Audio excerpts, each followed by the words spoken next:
Thank you, everybody, and welcome. My name, like Helen said, is Chris Primesberger. I'm former longtime editor of eWeek. I'm now a correspondent with the New Stack and SDX Central. I've been covering tech from Silicon Valley since the dawn of the internet. So I go way back and I've seen a lot, and I'm seeing a lot of really interesting things here today. And we're going to talk about some of those. I just love high-level talks with thought leaders about new products, trends in the future. I suspect we'll have a very insightful talk today with our three guest thought leaders who will introduce themselves in just a minute. In the meantime, I'll set the table here. Helen did a little bit of this. The current economic situation is causing businesses to feel the pinch of inflation and increased operating costs. As a result, cost cutting has become a top priority for many organizations. However, cutting costs alone may not be enough to ensure long-term success. To thrive in this volatile environment, businesses have to be ready to transform their operations and build resilience for the future. This is what we've been talking about in IT for a long time, but it's an ongoing battle. This is where new technology opportunities come in.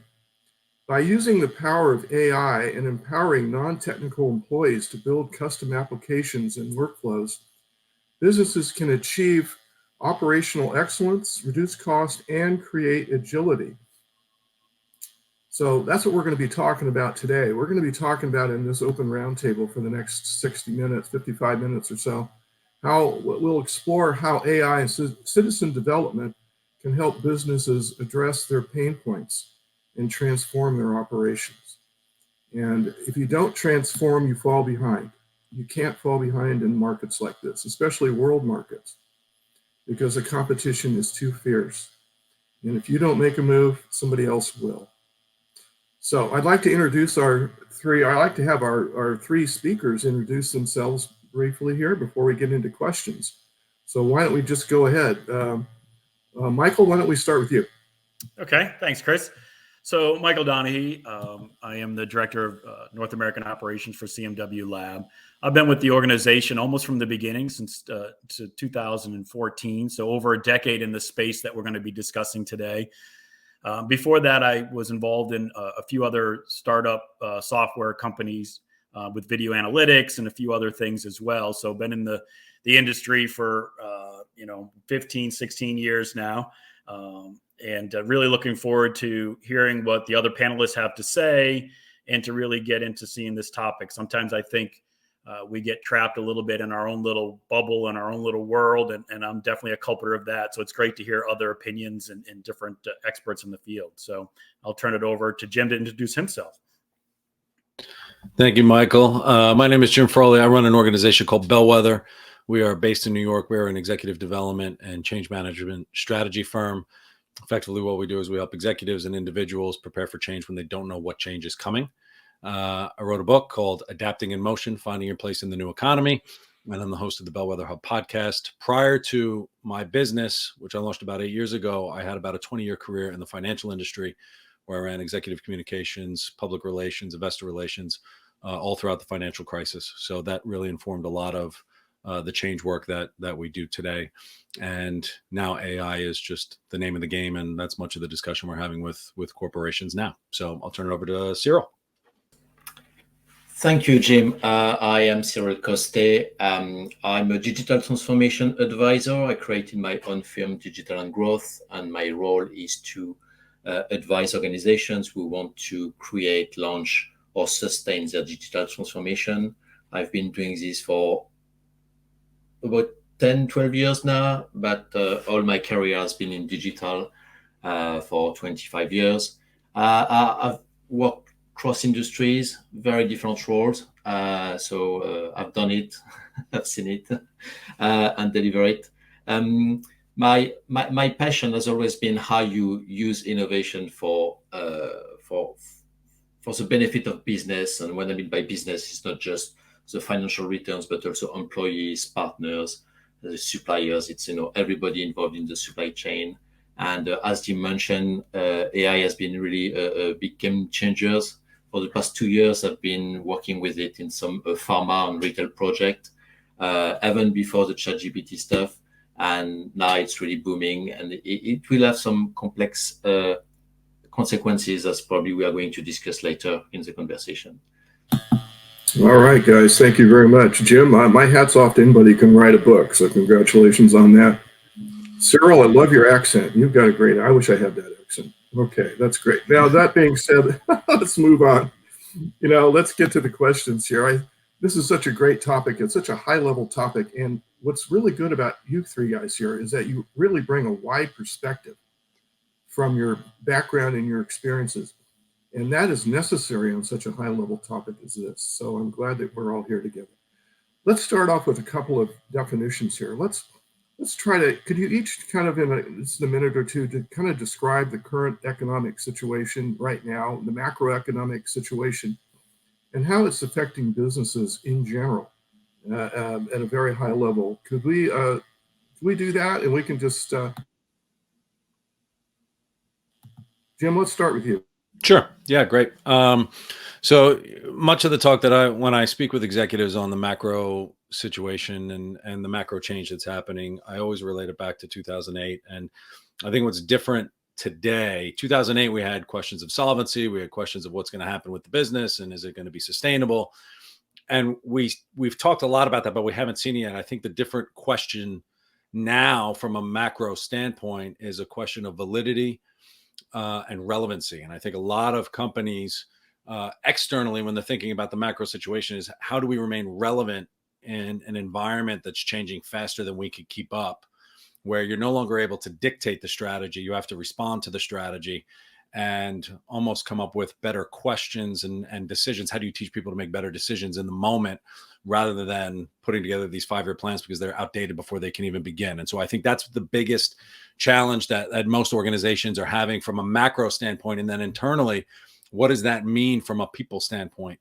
How do our people remain relevant? How do they provide value? How do they articulate that value? And how do we rethink completely, do you pay someone for 40 hours a week, or do you pay someone for the value that they bring? And how do you kind of measure that? And those are the big challenges that most organizations that I'm speaking to are having, is how do we remain relevant, and how do we help our people remain relevant and provide the value that will help push us forward. Good. Cyril, how about you?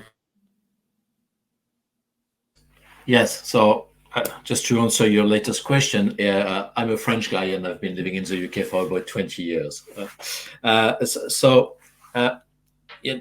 UK and Europe in general have like a very different perspective right now. It was quite negative until recently, but now it seems that we are going to have a positive growth for this year in the UK. The problem is that the growth is very much concentrated in London, and London is the only region of the UK that is that is economically better than before the pandemic. So of course, mix of pandemic and Brexit have caused this area. For the UK, one of the key issues is getting the right talent, in addition to the supply chain issues that have been exacerbated by Brexit and leaving the EU.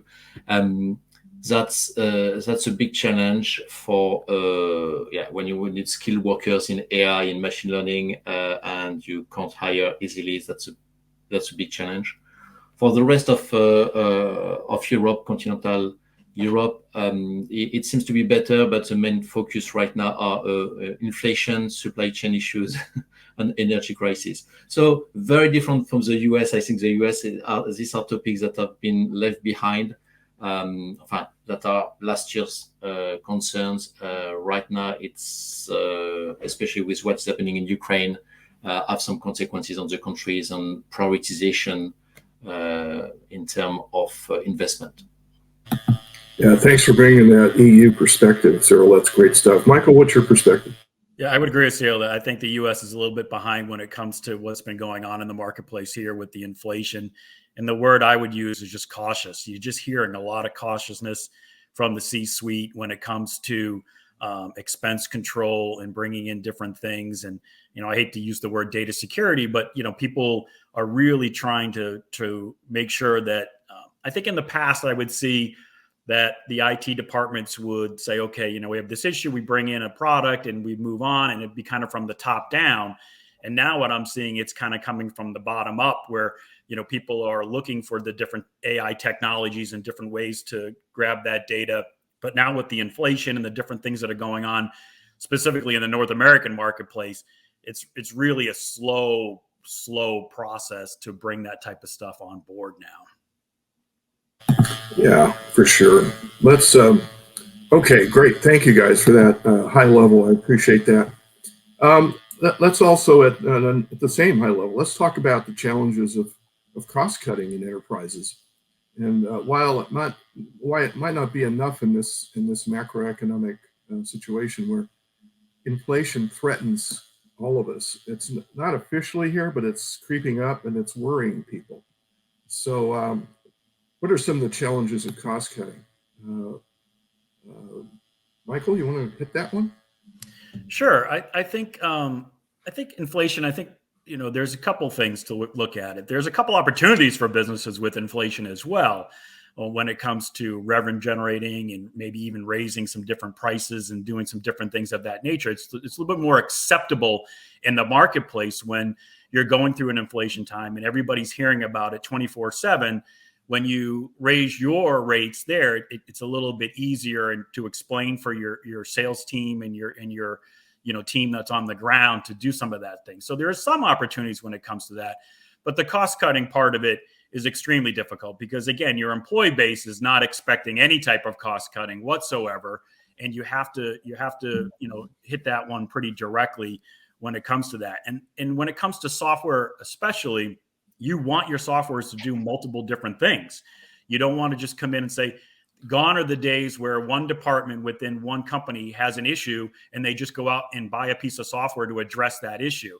No, those days are long gone. Now it's, okay, well, we're going to bring in this, and that software needs to be able to communicate with all these other pieces of software, and it needs to be able to add value to the company, not only in the issue that we're looking to solve, but in the other parts or something else. So the value added driven of software companies needs to improve when it comes to that as well. So that, yeah.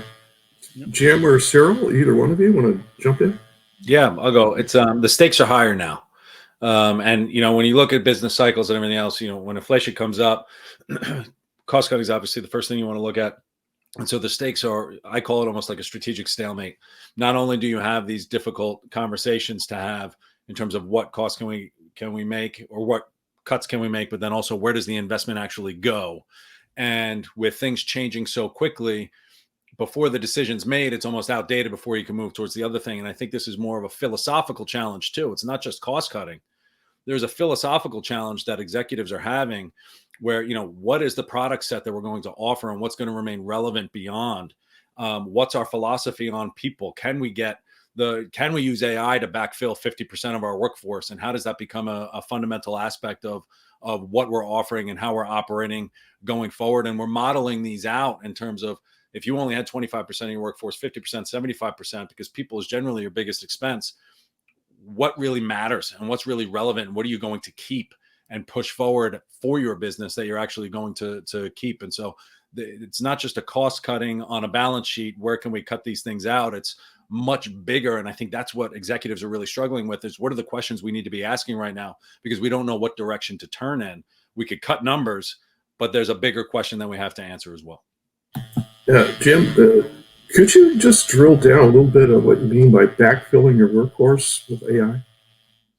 Yeah, I think it's, we're just taking a look at what's possible with AI, and we're starting to see, and it's bursting right now.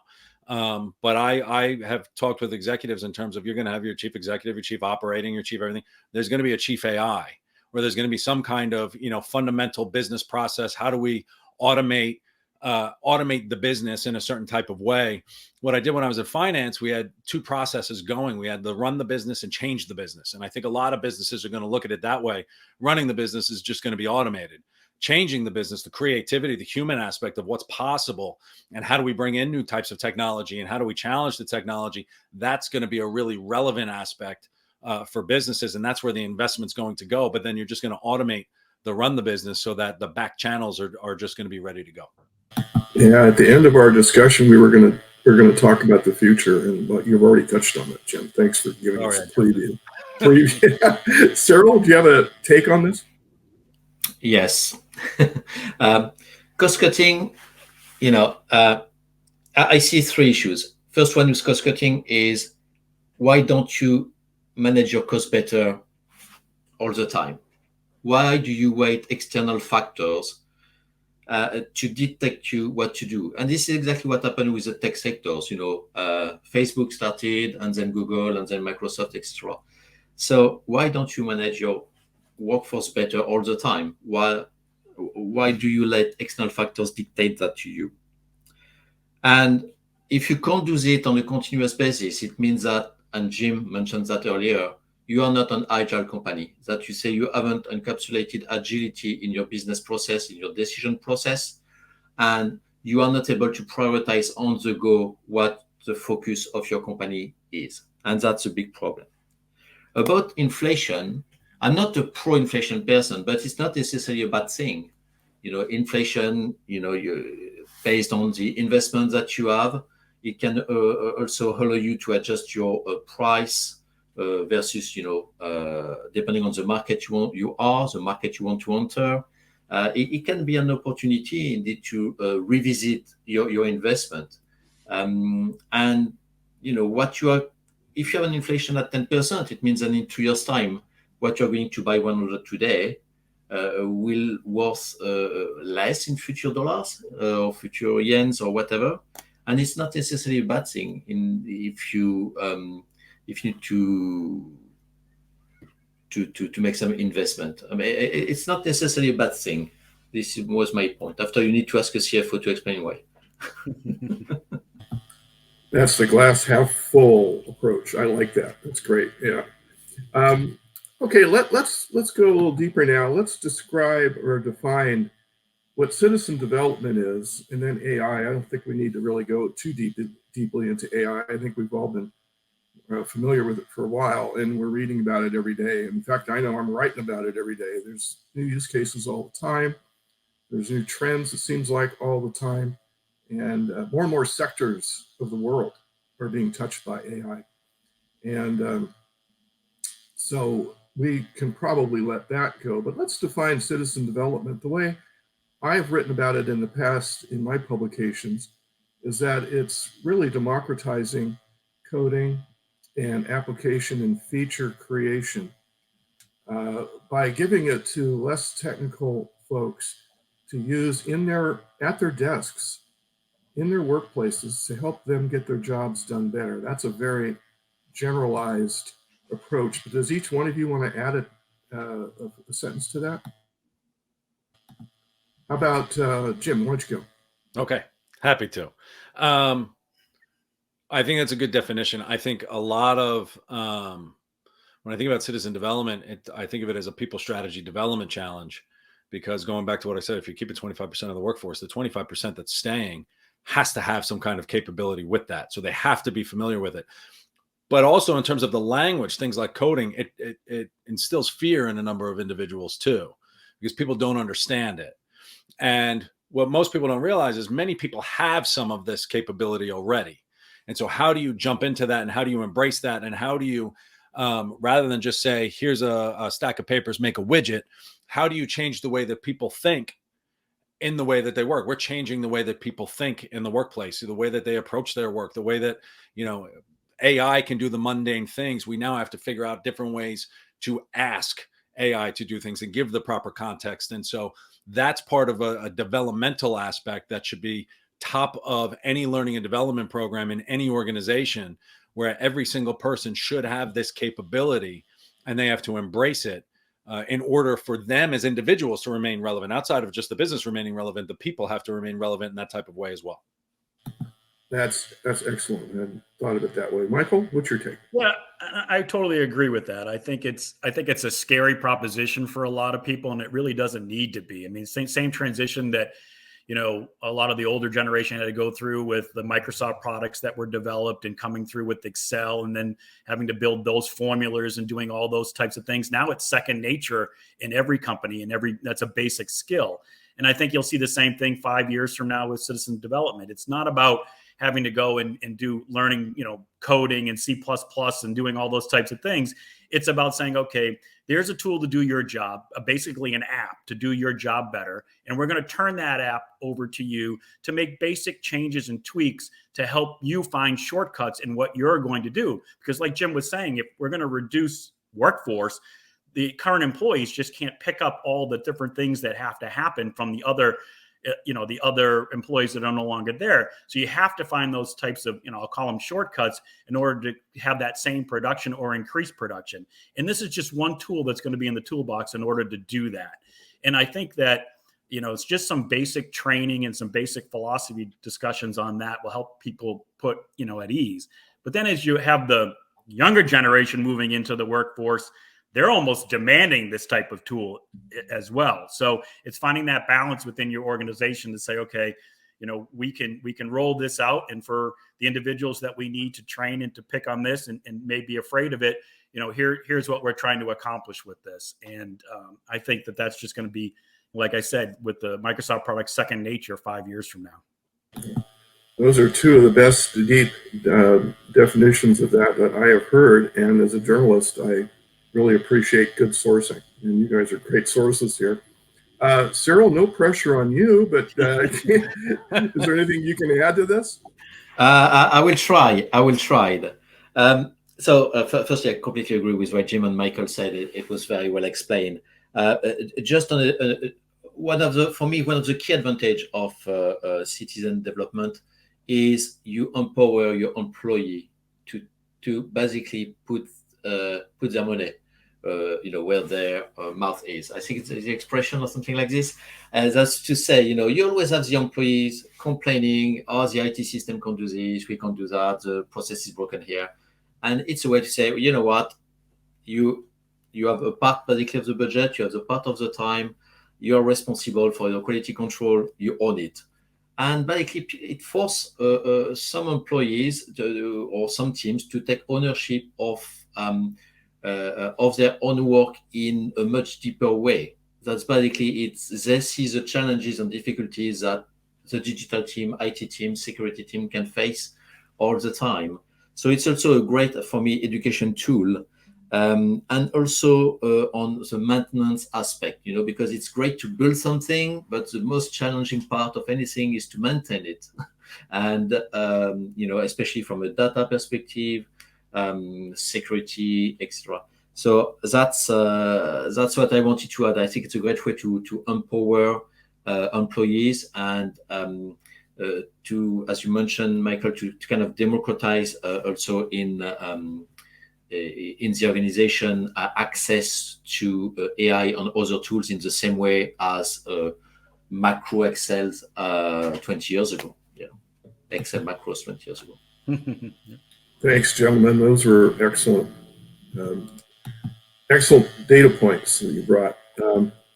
We've touched on this a little bit because, in the definition, we also kind of talked about what the results of the benefits of citizen development are. So our next question is, what are the benefits of AI and citizen development in achieving operational excellence? Maybe we can talk about both here, but AI, we haven't talked about AI, so we could talk about that first, perhaps. What are some of the ostensible benefits of using AI in various applications in various sectors? Now, it's as widespread as the earth itself. I mean, at this point, that's why I have so much to do as a writer. I don't have any lack of topics when it comes to this topic. I mean, lack of use cases. There's a lot to talk about. But why don't we talk about some of the benefits that AI brings to the table? Jim, you want to go? Sure. I mean, the first one that comes to mind is speed. You're able to work much more quickly in terms of operational excellence. But the real benefit that many people don't think about is outside of speed, it frees up your employees to think about work differently in a creative type of way. We saw when people started working virtually, everybody was talking about how much more productive they were. But the reason businesses want them to come back into the office is because it's not pushing the business forward. So while an individual may be more productive, the business actually isn't moving forward in the right kind of way. AI solves a lot of that challenge, where on a personal standpoint, you are more productive, but you then have the accountability of your people. Your people need the accountability. We need to communicate that they have an accountability to be creative, to push the business forward. And that's why I think we can talk about having much less people within the organization, because they're going to be doing that creative type of work that allows you the things that AI cannot do, the things that, technology just cannot do, to help you remain relevant, to help the business adapt and pivot and be resilient. Those are the types of things that your people will have to think about. So AI allows the time to think about those types of things and then move to market much more quickly. And I think that's probably the biggest benefit that I see AI bringing. Yeah, Cyril or Michael, either one of you want to go with your thoughts on AI? It's a toss up. Let's see. Cyril goes. Yep. Sorry, I wasn't. For me, one of the key benefit is the help to make decision and to make decision faster. Let's say, of course, we had BI tool, predictive analytics that already there, but that was like black box and only a few people had access to it. AI usually kind of surface and make it accessible to everybody, either following rules that have been set up by the organization or the team, or by allowing individuals to build their own decision-making process. That will speed up a lot of internal processes in an organization, because once you know what is your decision-making process, you can automate it. As Bill Gates said, if you automate something that is not efficient, you have something that is less efficient. You need to make your system efficient before making it, before automating it. So for me, that's one of the key aspects for now is making the right decision-making process in order to automate it. Yeah, and I'll echo what both Jim and Cyril said. Obviously it's speed, and then the knowledge part that it allows every member of the organization and the knowledge to do that. And probably the one thing that I'll add is it gives people validation on the direction that they're going as well, right? So you're no longer pulling different things out. You're doing predictive analysis. You're saying, okay, we're going to set this direction. Is this the right direction? Can we get some statistics? Can we get some data that may back up some of this decision making? And it helps an organization all move in the same direction when you have those tools at your disposal to do. So, but the other two things are just daily things when it comes to speed and knowledge.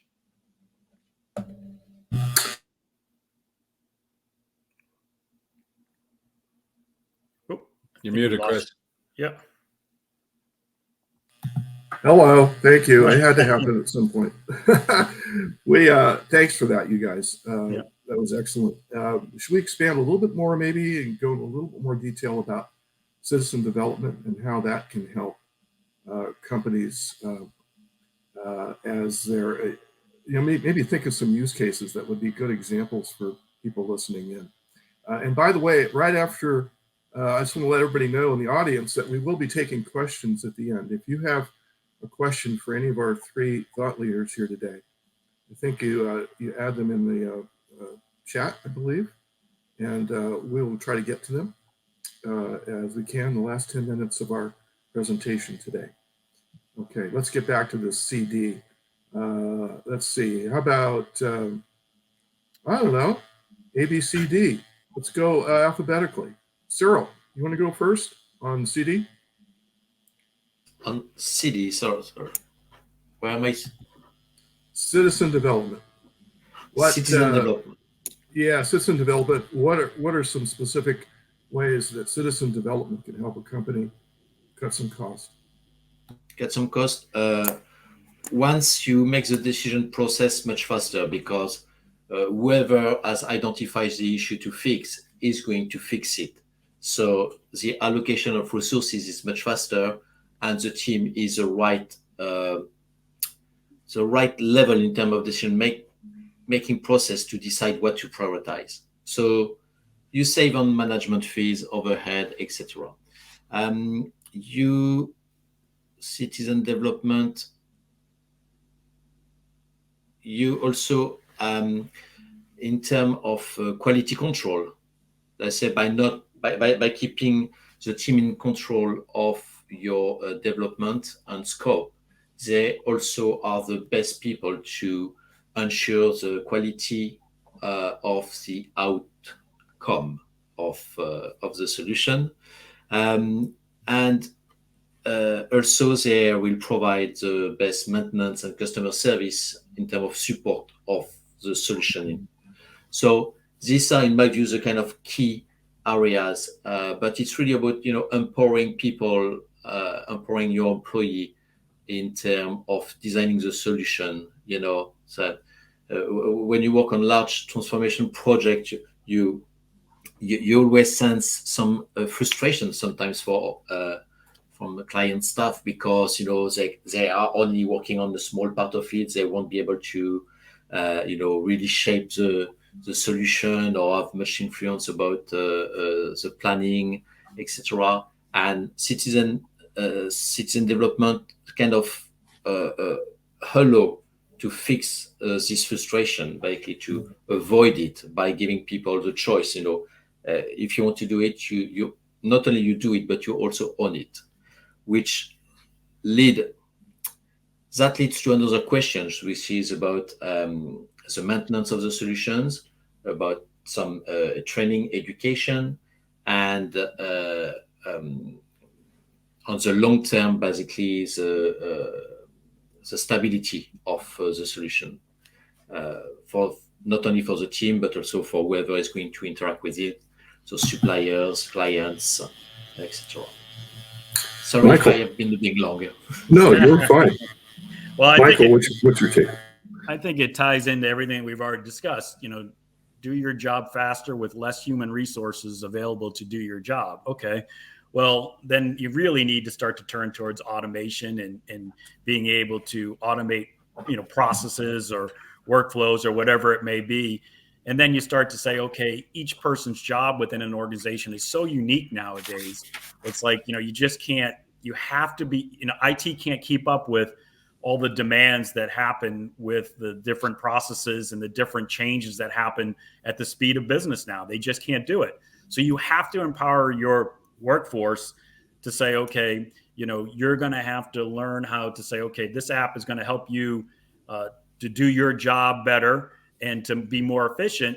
And you're going to be able to make those changes so that it's not wasting your time doing that as well. So I think it all ties together with the overall topic of AI and the power of information, and now giving your workforce specific tools that they can maintain on their own to help do their job more efficiently. Yeah, it occurs to me, Michael, after your statement there, I'm a former sports writer. A lot of us get into journalism through sports writing. Mm-hmm. If we're not great athletes, we can at least write about it, So that's how I got into it. And then I moved over to tech when I needed a day job, because sports people have to work every night, every weekend. So I didn't want to do that. But right. It occurred to me that what you're saying is parallel to baseball, because right now, the versatility of a baseball player is so prized. If you can play more than one position, you are so valuable for that team. If you can play third base and first base, or left field and catcher, you become that much more valuable. And that's the way it is with CD, I think, too, citizen development. I think you become a more valuable part of the business, I believe. Yeah, Jim, you already told us a few things earlier, but why don't you finish us up on this topic? Well, I agree with the empowerment aspect. And to follow with another baseball analogy, if you look at Moneyball, the argument of if someone gets a single, you get to first base. But if you get a single and someone's already on third base, then you get a run. And that single is much more valuable. And when we think about citizen development, we're talking about the psychology of our employees. And how do, when I talk to executives, they want more ambition. They want people to be able to do more. But how do you get them to do that? Having entrepreneurs in residence and people who could do more work and see the value of it and taking ownership of different tasks, that's what citizen development's all about. But when we think about change and the process of change and the difficulty that comes with change, we talk about VUCA environments, which was big in 2008, volatility, uncertainty. The uncertainty aspect is so big that many people don't understand citizen development because they're so uncertain of what's behind the third door. And so I think that's why the investment in employees, the investment in citizen development is so important, because when people understand it, they're then able to approach projects and initiatives with that person on third base, so that it just takes a little bit of a single and you're suddenly scoring runs. And so that's our ability to make decisions is going to be so important. Someone once said there's a baseball analogy for every business situation in the world. I think you're right. I think I'm right on that. Yeah, I think so. Good And I'm job, sorry, Jim. Cyril, because baseball doesn't land in the UK or France, I think, the same way it does here. I have no idea what is the first base. Yep. Well, Cyril, we'll have to just watch football and Yep. figure it out. Okay. Cricket. No, that's another country. Forget that. Yeah. That's all right. Our next question here, let's get a little more specific here. Should business consider business process management as the main troubleshooting technology in this unstable economic situation? Let's kind of put those things together and talk about it. Who would like to go first on that? I'll take not it. An easy one. Yeah, Michael, no, go ahead. I think when going back to a couple of things the panel had said, when things are unstable, that's when you need technology more than ever.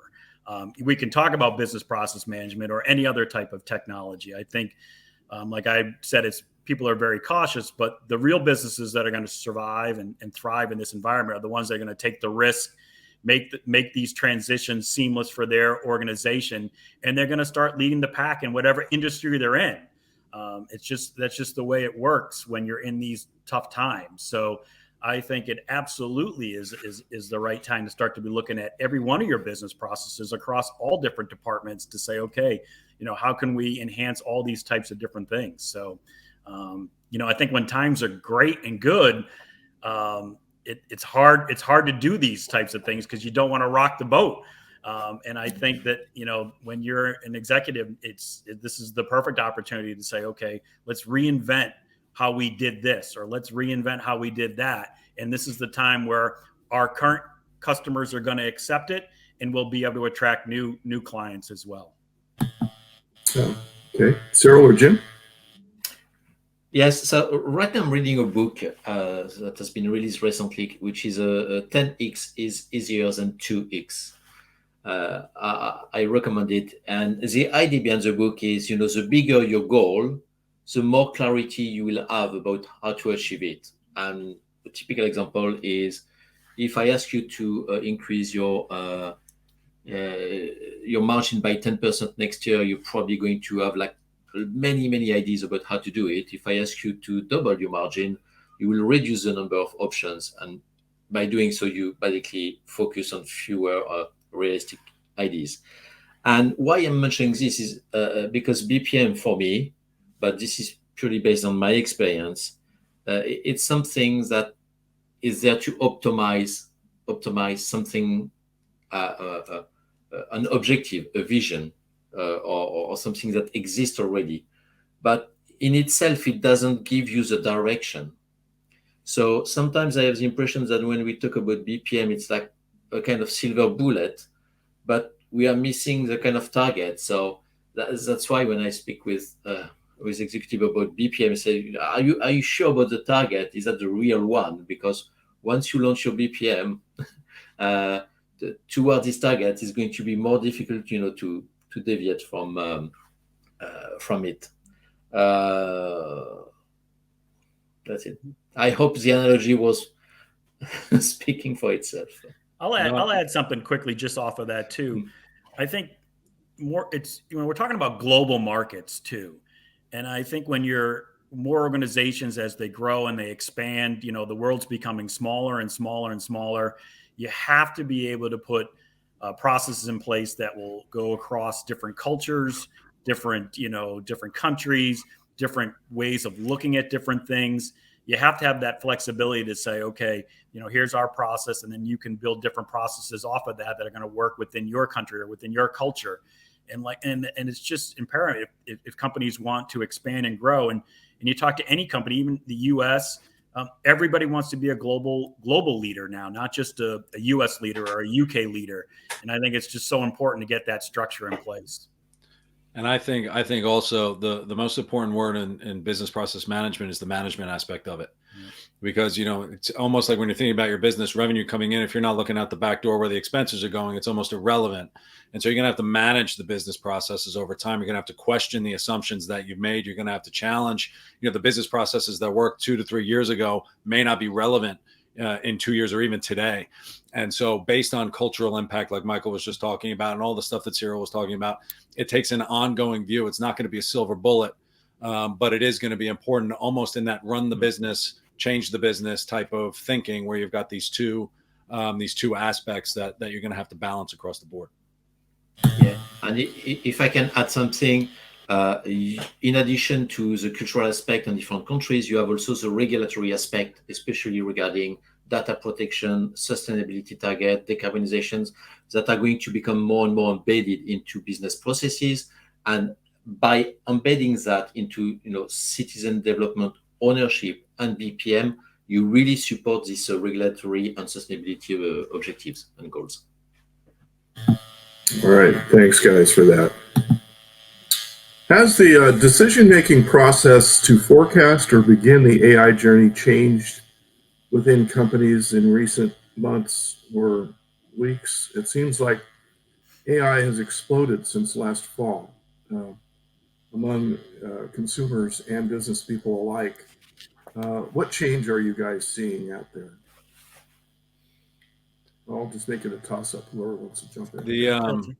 I mean, it's absolutely yes. The conversation has changed, I think, because now I'll call them normal executives, not just the tech executives, kind of understand what's possible.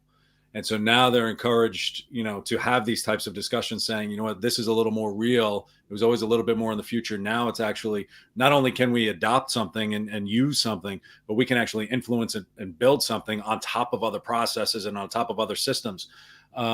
And I would say that's now a key component of the C-suite is where does AI fit? It's not about whether it will, but when will it and how will it impact future decisions, because it's going to inform just about everything. So what was almost like this theoretical type of discussion point, it's now a very real one that's going to be making very real business decisions now into the next decade. Until absolutely agree with Jim. Until about 6-7 months ago, AI discussions were very much IT discussion, digital team discussions. It was like a black box.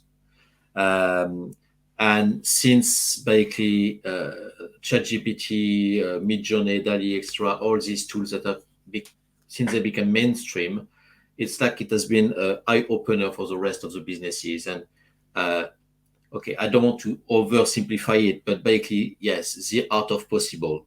And boom, there is an explosion of ideas and opportunities. And now the challenge is for IT and digital teams to be able to catch up with this project. Yeah. And I think people are more open to that type of thing, in a post-COVID world when every part of business got shook up like there was no tomorrow. And now AI comes in and everyone's like, okay, let's take a look at this. Maybe this can help us, in the future. And people are maybe less, they're not apprehensive about maybe taking those leaps that maybe they would have been, 5 years ago or 4 years ago. It's just, people aren't afraid of saying, okay, we really have to plan for what we don't know 2 years from now. Okay. Well, I'm sorry. Go ahead. No, one of the key advantage of the latest AI project based on OpenAI API and other APIs is that they are relatively cheap to build in terms of investment, and the return is relatively quick. And so, you prioritize, you launch, you kill very easily. You don't have this 3 years, 5 years commitment into a big transformation program. It's very different in terms of approach and culture. Yep. Okay, very good. Let's just quickly touch on what we think we might see in the future regarding AI and citizen development continuing to transform business operations. And then we've got a question that we can answer from the audience, and then we've got about 10 minutes left in our discussion. So let's do that. Who would like to go first on this one? Let's talk about the future a little bit. Always fun. Yeah. I don't know what to expect, but who knew what was going to happen last fall with ChatGPT and Bard and all the others that jumped out all at once.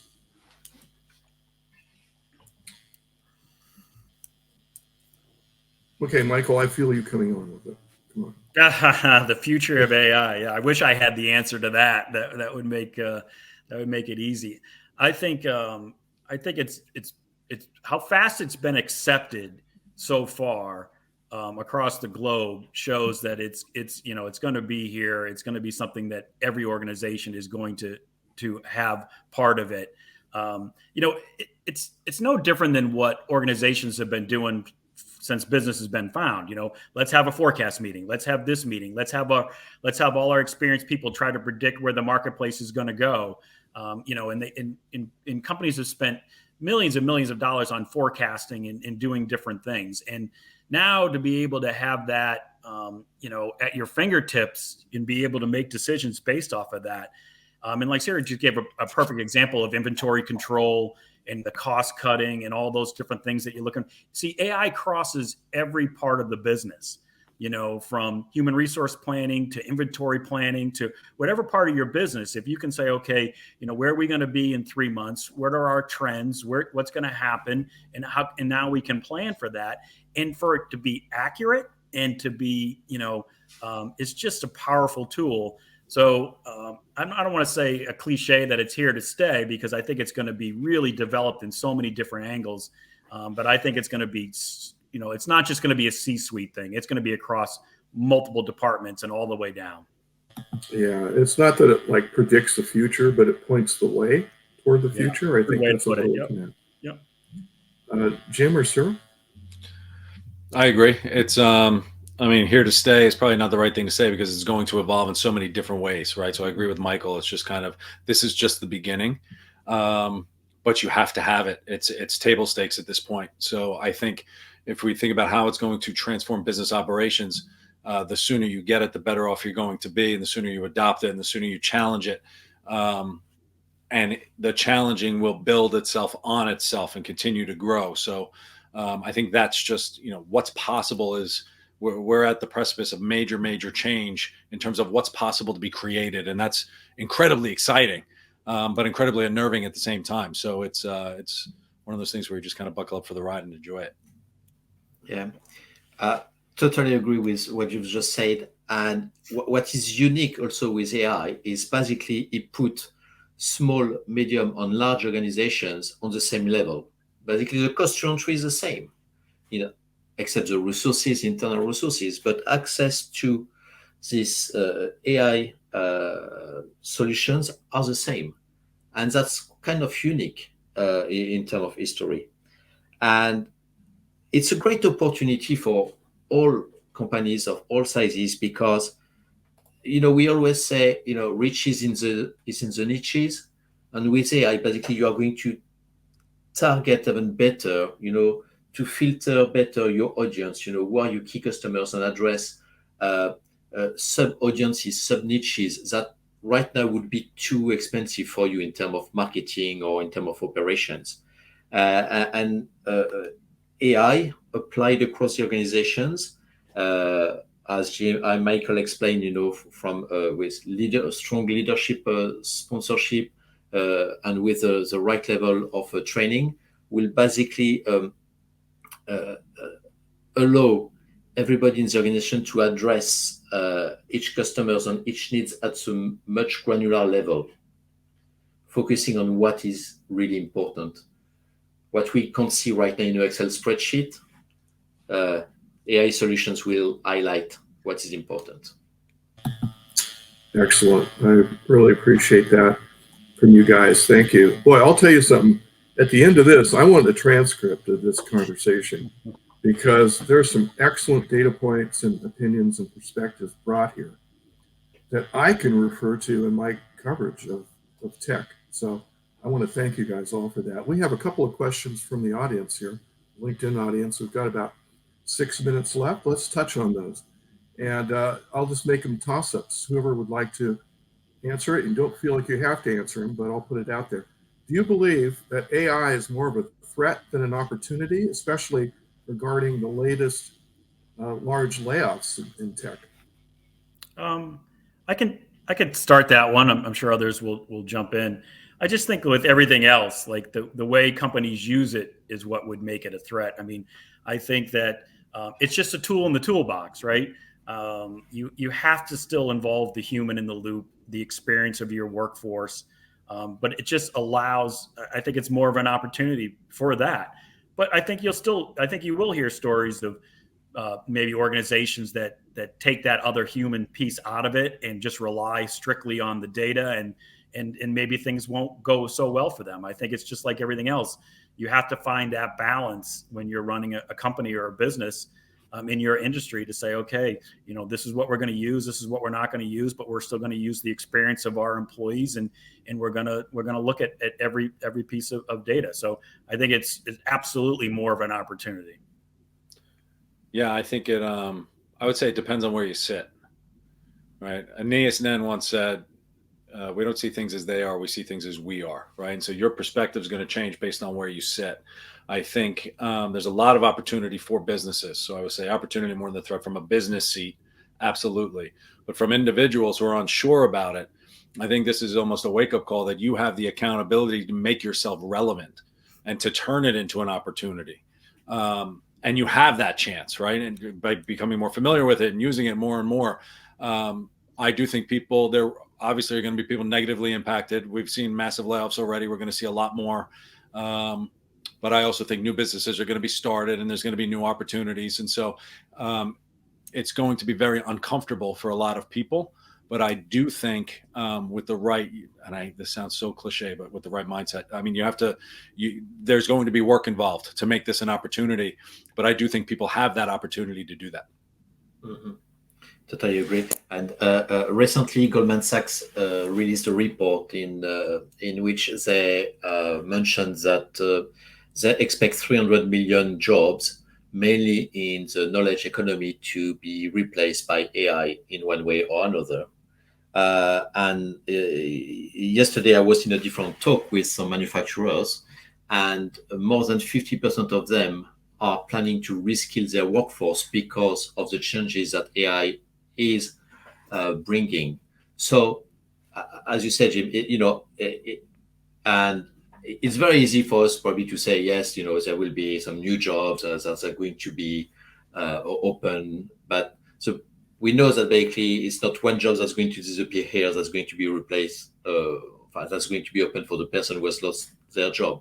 So there's going to be some frictions at one point. Will it be in our Western economies first? Probably not. Probably Philippines, India, Kenya are going to be impacted first by AI, the AI economy, if we can call it this way. But at one point, it will impact our economies, and probably we will have populations and citizens, the one who can vote, maybe asking for more regulation at that point. Okay, our time is just about up, but I got a quick question. I'll tell you what, let's make it a challenge to you. I want each of you to answer this with either a yes or a no, okay? Now, here's the question. Cyril's already mentioned the decision-making in this. Do you think that AI and process automation can replace humans in making high-level business decisions? Go. I still say no. I think that there's always a human in the loop at some point. I think it just makes it better. I couldn't answer yes or no. I had to give a little description since I said no. I forgive you. Go ahead. Okay. I'm going to say no with an asterisk. Because it depends. Yeah. Right. High level business decisions, there are going to be different types that can go into it. But again, the creative aspect of why we're doing things is still going to be uniquely human. And I think there's always going to be a place for that. Excellent. Cyril, close us out. It's a no, maybe in parentheses. It depends what. Sorry, I forgot the name of the gentleman who asked the question. What he defines by high level, and if you can train an algorithm on this type of decisions, and the prediction is good all the time, why not? Yeah, it will be a case by case basis. Game day decision on all these. Listen, you guys, thank you all very much for your time today, Cyril, Michael, and Jim, and the audience for joining us today. This has been fabulous. Very, very informative discussion. I hope it helps you in your daily business.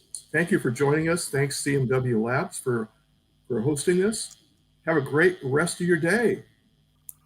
Thank you. Thanks. Thank you. Thank you.